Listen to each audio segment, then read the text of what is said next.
पहले सब पहुंच गया और बातचीत करने लगा, कुछ दूसरा टॉपिक नहीं, सिर्फ और सिर्फ पंचलाइट सब गप शुरू कर दिया। उतने में सरदार जो मेन आदमी था वो बोलते हैं क्या, दुकानदार ने पहले हमको क्या बोला पता है, पूरे 5 कौड़ी 5 रुपया। हमने भी कह दिया दुकानदार को, क्या यह मत समझिए कि हम लोग एकदम देहाती है, ऐसे पहले कभी हम पंचलाइट देखे नहीं है, ऐसा पंचलाइट बहुत बार देखे हुए, ठीक दाम लगाइए। फिर क्या था, दुकानदार मेरा मुंह देखने लगा, अब बोला आप लगते हैं जाति के सरदार हैं, ठीक है कोई दिक्कत नहीं, आप सब सरदार हो के खुद पंचलाइट लेने आए हैं, हम समझ सकते हैं, तो जाइए आज ना आपको पूरे 5 कौड़ी में आपको दे रहे हैं, जाइए लेके।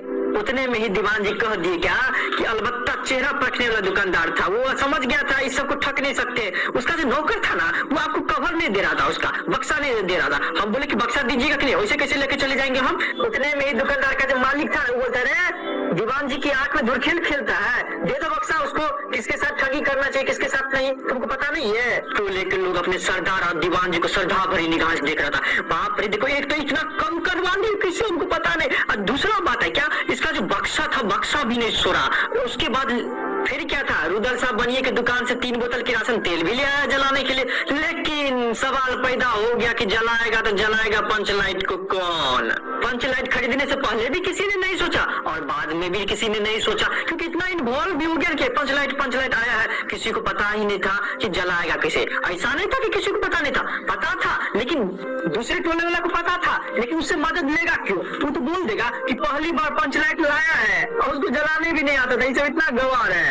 दूसरे टोला वाला तो और बोलेगा जब जलाने का ढंग नहीं है तुम लोगों के पास तो खरीद क्यों लेता है, वो तो ऐसे भी भास रहा है सब, भले ही कुछ हो जाए हम लोग नहीं जलाएंगे चलने वाला है, लेकिन बाहर के टोला वाला से तो मदद नहीं ले सकते हैं। अरे भाई अब तो यही कहावत हो गया ना कि भाई रे गाय लू तो तू है कौन, लो मजा और खुशी मनाओ, अब इस कल कब्जे चीज को कौन बाले। पंच सबके चेहरा उतर गए थे। उतने में एक नौजवान आके सूचना दिया कि राजपूत टोली के लोग अपना लोग पे हंस रहे हैं, कहते हैं क्या कान पकड़ के पंचलाइट के सामने 5 बार उठो बैठो तुरंत जलने लगेगा। पंचों ने मन ही मन कहा भगवान ने उसको हंसने का मौका दिया, हंसेगा नहीं, हंसने दो। एक बूढ़े ने आकर खबर दी, रुदल साहब बनिया भारी बतंगर आदमी है, कह रहा है कि पंचलाइट में पंपू जरा होशियार से देना।